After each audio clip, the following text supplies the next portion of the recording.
Hello friends, welcome back to first step. I hope आप सब लोग बिल्कुल ठीक होंगे और अपने एग्ज़ाम्स के लिए प्रिपरेशन अच्छे से कर रहे होंगे। तो हम लोगों ने जो एनसीईआरटी की सीरीज़ स्टार्ट करी थी, उसमें हमारी जो फर्स्ट एनसीईआरटी है वो क्लास 10th की साइंस की एनसीईआरटी है। उसमें हम लोग बायो सेक्शन के 2 चैप्टर कंप्लीट कर चुके हैं, चैप्टर 5 एंड चैप्टर 6। और उसके बाद हम लोगों ने केमिस्ट्री सेक्शन का भी चैप्टर 1 कंप्लीट कर लिया है, केमिकल रिएक्शंस एंड इक्वेशन।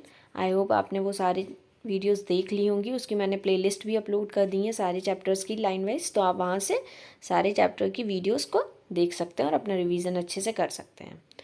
तो अब जो हमें चैप्टर स्टार्ट करना है वो है कार्बन एंड इट्स कंपाउंड। ये चैप्टर फर्स्ट टाइम आप लोग कार्बन एंड इट्स कंपाउंड पढ़ते हैं ना क्लास 10th में, तो थोड़ा सा कंफ्यूजिंग होता है क्योंकि इसमें बॉन्ड्स वगैरह पढ़ते हैं हम लोग, तो डिफ़िकल्टी होती है बच्चों को रिवीजन में भी। तो जैसे ऑर्गेनिक का पार्ट होता है ये, तो थोड़ा सा न्यू टॉपिक होता है, इसलिए थोड़ा सब बच्चों को क्या होती है, डिफ़िकल्टी होती है इसको समझने में। बट मैं अगर आपको सच में बताऊँ तो ये पार्ट जो होता है केमिस्ट्री का, जो ऑर्गेनिक पोर्शन होता है, वो वन ऑफ द ईजी, सबसे ज़्यादा ईजी पोर्शन लगता है मुझे ऑर्गेनिक केमिस्ट्री की अगर बात करें। तो मैं चाहूँगी कि आप लोगों के लिए भी मैं ये बिल्कुल ऑन योर टिप्स कर दूँ। ऑर्गेनिक के जितने भी पार्ट्स हैं, अभी तो 10th में बहुत कम है, बट आगे जाके 11th में भी पढ़ेंगे, तो उसमें भी ना 12th में जो पढ़ेंगे वहाँ के लिए भी मैं आपको बिल्कुल बेसिक्स क्लियर कर देती हूँ, कोई भी आपको इशू ना। तो कार्बन एंड इट्स कंपाउंड हम लोग आज इसका इंट्रोडक्शन पार्ट रीड आउट करेंगे, कल से अच्छे से पूरी क्लासेस स्टार्ट हो जाएंगी। तो हम लोग स्टार्ट करते हैं। सबसे पहले मैं ये पूछूंगी कार्बन क्या है। कार्बन हमारा कौन सा एलिमेंट है, ये कौन से नंबर पे आता है हमारी पीरियोडिक टेबल में, इसका एटॉमिक मास क्या है, ये सारी कॉमन चीज़ें आप लोगों को बिल्कुल अच्छे से पता होनी चाहिए। तो जो कार्बन होता है वो, उसका एटॉमिक नंबर होता है 6, और जो उसका मास होता है, एटॉमिक मास, वो होता है 12। इतनी बेसिक चीज़ आप लोगों को बिल्कुल अच्छे से पता होनी चाहिए कि कार्बन का एटॉमिक नंबर क्या होता है 6, और उसका मास कितना होता है ग्राम्स में, 12 ग्राम्स। तो पहले तो इंट्रोडक्शन को रीड करते हैं। In the last chapter we came to know many compounds of importance to us. मतलब प्रीवियस चैप्टर्स में हम लोगों ने बहुत सारे पढ़े होंगे, अभी हम लोग जब पढ़ेंगे तो आपको पता चल जाएंगे। बहुत सारे कंपाउंड्स पढ़े होंगे, आयनिक कंपाउंड्स भी पढ़े थे पीछे। जैसे जो चैप्टर आपका एसिड एंड बेसिस सॉल्ट्स वाला है, और उससे पहले उसके बाद में मेटल्स एंड नॉन मेटल्स है, उसमें बहुत सारे इनऑर्गेनिक कंपाउंड्स भी पढ़ेंगे। तो कार्बन एंड इट्स कंपाउंड में हम लोग ऑर्गेनिक कंपाउंड्स पढ़ने जाएंगे। तो in this chapter we will study about some more interesting compounds and their properties, and also we shall learn about carbon, an element which is immense significance to us both its elemental form and in the combined form। तो यहाँ पे बता रहे हैं जो carbon है ना, बहुत ज़्यादा सिग्निफिकेंट एलिमेंट है दोनों फॉर्म में। जैसे एलिमेंट के फॉर्म में भी कार्बन बहुत ज़्यादा सिग्निफिकेंट है, और कंबाइंड फॉर्म में भी। अगर वो कंबाइन करके और एलिमेंट्स के साथ, या अपने आप में खुद से कार्बन के साथ कंबाइन करके जो भी कंपाउंड्स बनाता है ना, तो वो भी, उसका भी बहुत ज़्यादा सिग्निफिकेंस है। तो यहाँ पे जो पहली एक्टिविटी दे रखी हुई है, इसमें बोला हुआ है make a list of 10 things you have use to consume since morning. Morning से लेके अभी तक आपने कितनी 10 चीज़ें यूज़ करी हैं, उनको आप क्लासीफाई करिए कैसे कि things made up of metal, things made up of glass और क्ले और अदर की बात कर रहे हैं। ठीक है, तो जिस तरीके का, मतलब जो आइटम आपने यूज़ करा है वो कौन से मटेरियल के अंदर आता है, तो यूज़, जैसे अगर हम लोग सबसे पहले बात करें मेटल के क्या यूज़ करते हैं हम लोग। सबसे पहले बात करें कि अगर नॉर्मल से देख लीजिए, मेटल का जो सबसे पहले हमारे हाथ में आना है, जैसे हम लोग कुछ चेयर्स होती हैं मेटल्स की होती हैं कभी कभी, ठीक है, कोई स्टील किसी की हो सकती है, आयरन की हो सकती हैं। दूसरा, हमारे यहाँ जो डोर्स होते हैं उसमें जो हैंडल्स होते हैं वो आयरन के होते हैं। हमारी कबर्ड्स होती हैं, उनमें जो हैंडल्स होते हैं वो मेटल का हो गया। फिर अगर ग्लास और क्ले की बात करें, पानी पीते हैं हम लोग के जो ग्लास होते हैं वो कैसा हो जाता है, ग्लास का होता है ना, तो वो होता है, ठीक है। कभी कभी वो कैसे स्टील के भी ग्लासेस हो सकते हैं, वो ग्लास भी हो सकता है।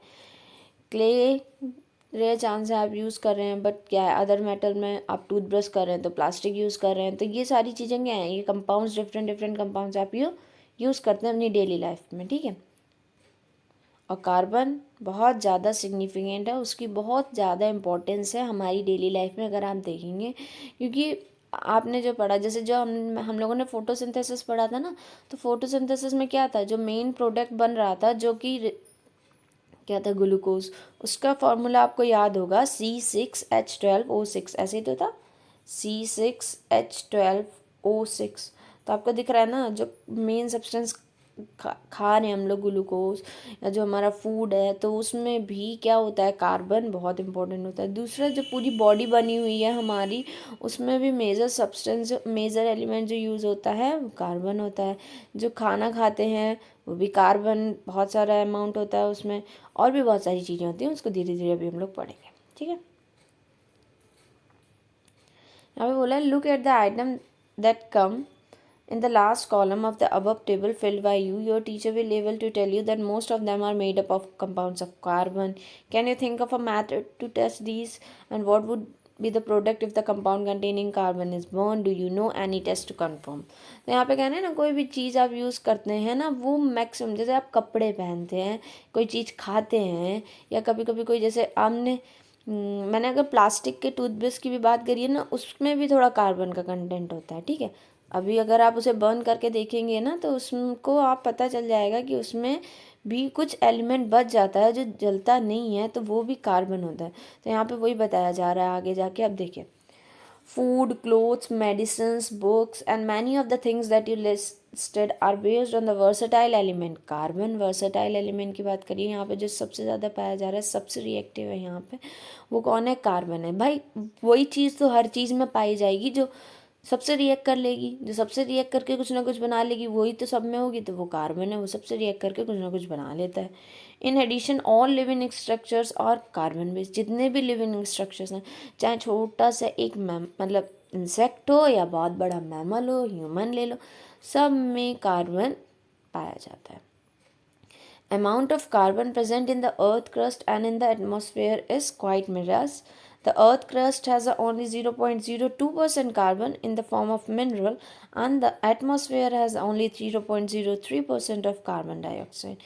यहाँ पे कह रहे हैं, वैसे तो हम बात कर रहे हैं कि जो भी चीज़ें बनी हुई हैं सब कार्बन की बनी हुई है, तो आपको लग रहा होगा कितना ज़्यादा कार्बन पाया जा रहा है। बट हाँ, अगर हम लोग उसकी बात करें कि कैसे वो पाया जाता है उस अमाउंट में, तो बहुत रेयर पाया जा रहा है। देखिए, कम क्वांटिटी में, जैसे मिनरल्स के फॉर्म में अर्थ की क्रस्ट में जैसे बाकी सारी एलिमेंट्स मिलते हैं, मिनरल्स वो बहुत ज़्यादा होते हैं। उसमें सबसे ज़्यादा अबंडेंट एलिमेंट की बात करें तो एल्यूमिनियम होता है, और गैसेस में बात करें तो वो नाइट्रोजन होती है सबसे ज़्यादा, जो एयर में पाई जाती है। 78% नाइट्रोजन गैस पाई जाती है, ठीक है। उसी तरीके से बट जो एटमॉस्फेयर में कार्बन मिल रहा है, वो हमें कार्बन डाइऑक्साइड की फॉर्म में कार्बन मिल रहा है, अलग से नहीं मिल रहा है, ठीक है। दूसरा, जो अर्थ की क्रस्ट में पाया जा रहा है, वो 0.2% कार्बन है। किस फॉर्म में, वो भी मिनरल्स की फॉर्म में, जैसे कार्बोनेट्स हैं, किसी के हाइड्रोजन कार्बोनेट्स हैं, या कोल, पेट्रोलियम, इसमें जो कार्बन मिल रहा है वो भी 0.02% कार्बन है, ठीक है। तो यहाँ पे बोल रहे हैं, in spite of this small amount of carbon available in nature, the importance of carbon seem to be immense. जबकि इतने कम अमाउंट ऑफ कार्बन अवेलेबल है हमारे नेचर में, बट उसकी जो इम्पोर्टेंस है ना, वो बहुत ज़्यादा हाई है, इमेंस है। तो in this chapter we will know about the properties of carbon which make carbon so important to us. तो अब हम बात करेंगे ना, कार्बन क्यों इतना इम्पॉर्टेंट है, बाकी एलिमेंट क्यों नहीं इम्पॉर्टेंट है, जबकि वो तो इतना ज़्यादा पाया भी नहीं जा रहा है हमारे, ना अर्थ क्रस्ट में पाया जा रहा है, ना हमारे एटमॉस्फेयर में उतना ज़्यादा कार्बन पाया जा रहा है। फिर कैसे ये इतना इमेंसली इम्पॉर्टेंट है, हमारी डेली लाइफ की सारी चीज़ों में पाया जा रहा है, तो उसी पे बात करेंगे। कुछ तो स्पेशल प्रॉपर्टी होगी ना कार्बन के अंदर, तो बात करते हैं। In previous chapter we have studied the properties of ionic compounds. We saw that ionic compounds have high melting and boiling point and conduct electricity in a solution or in molten state. तो ये आप लोग metals और non metals वाला जो chapter है उसमें पढ़ेंगे। मैं अच्छे से बता दूंगी आपको कैसे आयनिक कंपाउंड्स बनते हैं। वैसे आयनिक कंपाउंड्स क्या बनते हैं, जैसे हम लोग पिछले वाले चैप्टर में भी पढ़ रहे थे ना, केमिकल रिएक्शन इक्वेशन में, तो मैं उसमें आपको आयन्स बता रही थी। जैसे सबसे कॉमन एग्जाम्पल ले लें आयनिक कंपाउंड का, NaCl। NaCl तो सबने सुना ना, salt, common salt, sodium chloride, ठीक है। इसमें 2 आयन पाए जा रहे हैं, 2 एलिमेंट्स हैं, एक सोडियम है, दूसरा क्लोरीन है। तो जो Na है वो उसके ऊपर होता है पॉजिटिव चार्ज, और जो Cl है उसके ऊपर होता है निगेटिव चार्ज। तो ये ना एक तरीके का कैसा कंपाउंड होता है, आयनिक कंपाउंड होता है। क्यों? क्योंकि इसमें 2 आयन्स, पॉजिटिव आयन और निगेटिव आयन जो होता है, वो साथ में क्या हो रहा है, आपस में कंबाइन होके एक कंपाउंड बना रहा है। तो इसमें वही आयनिक कंपाउंड्स होते हैं जिसमें आयन्स आपस में साथ में कंबाइन होके कंपाउंड्स बनाए तो वो हो जाते हैं आयनिक कंपाउंड्स। और जब आयंस के बीच में जो बॉन्ड बनता है वही आयनिक बॉन्ड हो जाता है, ठीक है। इनको प्रॉपर्टीज़ बताई जा रही हैं कि इनके high melting point, high boiling point होते हैं और ये इलेक्ट्रिसिटी को भी कंडक्ट करते हैं सोल्यूशन में, मॉल्टन स्टेट में भी। देखो सोल्यूशन में होना और मॉल्टन स्टेट में होना डिफरेंट चीज़ होती है। जैसे मैंने आपको एक्वस बताया था, और डिज़ोल्व फॉर्म में जो होता है ना, जब कोई लिक्विड स्टेट में होता है वो अलग चीज़ होती है। वही इसी तरीके की बात है यहाँ पे भी। तो मॉल्टेन स्टेट का मतलब हुआ कि जो सब्सटेंस है, जो भी एलिमेंट है, वो कैसा है, अपने आप में लिक्विड फॉर्म में है। बट सोल्यूशन की बात कर रहे हैं जब उस सब्सटेंस को पानी में घोल देते हैं या किसी भी और सब्सटेंस में घोल देते हैं, उसके बाद जब वो आयंस में टूट जाता है ना, तो वो अच्छे से इलेक्ट्रिसिटी को कंडक्ट करता है, ठीक है। We also saw how the nature of bonding in ionic compound explain these properties। कैसे बॉन्ड के बेसिस पे हम लोग इन प्रॉपर्टीज़ को अच्छे से पढ़ पाए थे, वो भी चीज़ें पढ़ेंगे हम लोग। लेकिन इस चैप्टर में जो मेनली पढ़ने जा रहे हैं हम लोग कार्बन कंपाउंड्स की प्रॉपर्टीज़ पढ़ने जा रहे हैं, उनके बीच में जो बॉन्ड्स होते हैं उसके बारे में पढ़ेंगे। यहाँ पे बताया गया है most carbon compounds are poor conductor of electricity as we have seen in chapter 2। देखो अभी तो हम लोगों ने चैप्टर 2 की रीडिंग नहीं करी है, बट इसके बाद हो जाएगी। Most carbon compounds are poor conductor. अभी तक आपने ये चीज़ तो सुनी होगी ना, कार्बन का जितना भी कंपाउंड्स होते हैं वो पुअर कंडक्टर होते हैं इलेक्ट्रिसिटी की। अब जैसे मैं आपको एक बहुत कॉमन एग्जांपल दूँ, वुड है, लकड़ी है ना, तो लकड़ी में भी जो आप उसे बर्न करते हैं उसके बाद क्या बचता है, कोल बचता है ना, कोयला बचता है। तो वो सब किसका बना है, लकड़ी का जो मेन कंपोनेंट है वो कार्बन है, बहुत ज़्यादा अमाउंट ऑफ कार्बन पाया जाता है। तो इसीलिए क्या होता है ना, जब भी कोई इलेक्ट्रिक स्विच को कुछ भी करना होता है, टच करना होता है, क्या कहते हैं, कुछ शॉक आ रहा होता है, तो क्या करते हैं हम लोग, वुड का यूज़ करते हैं ना उसको रिमूव करने के लिए, है ना। तो वो पुअर कंडक्टर होता है इलेक्ट्रिसिटी का। इसीलिए क्या होता है, हम लोग मेनली कार्बन की चीज़ों को यूज़ करते हैं, जिसके कारण इलेक्ट्रिसिटी पास नहीं हो पाती है उनके थ्रू और हमें करंट नहीं लगता है। From the data given below in table 4.1 on the boiling and the melting points of carbon compound, we find that these compounds have low melting and boiling point as compared to ionic compound। यहाँ पे बता रहे हैं जो ionic compound हम लोगों ने पढ़े थे, आयनिक कंपाउंड की प्रॉपर्टी से पता चल रहा था कि आयनिक कंपाउंड्स कैसे होते हैं, उनकी मेल्टिंग पॉइंट्स और बॉइलिंग पॉइंट बहुत ज़्यादा हाई होती है, ठीक है। क्योंकि जो आयनिक बॉन्ड होते हैं ना, उनको तोड़ना बहुत मुश्किल होता है। जो प्लस और माइनस वाले जो आयन के बीच में बॉन्ड बनता है उसको तोड़ना बहुत मुश्किल होता है, इसलिए वो अच्छे से मेल्ट और बॉयल नहीं कर पाते हैं। बट जो कार्बन कंपाउंड्स होते हैं ना, उनका मेल्टिंग पॉइंट और बॉइलिंग पॉइंट इतना ज़्यादा हाई नहीं होता है। अब आप देखिए यहाँ पे बात कर रहे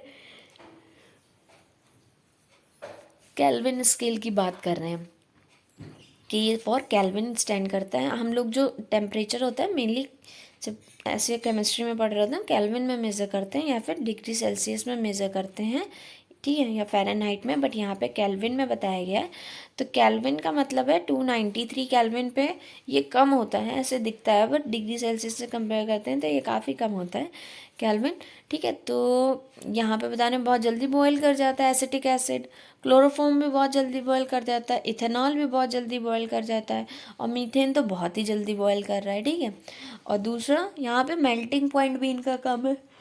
तो जो कार्बन कंपाउंड्स हैं वो आयनिक कंपाउंड के कंपैरिजन में उनके बॉइलिंग पॉइंट और मेल्टिंग पॉइंट कम होते हैं।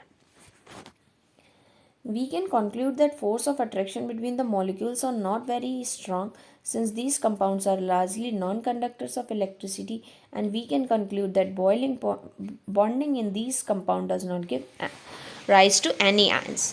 तो यहाँ पे वही बात बोली गई है कि जो कार्बन कंपाउंड्स होते हैं ना, उसमें जो कंपाउंड्स जिन भी एलिमेंट से मिलके बने होते हैं ना, उनमें आपस में बहुत अच्छी बॉन्डिंग नहीं होती है।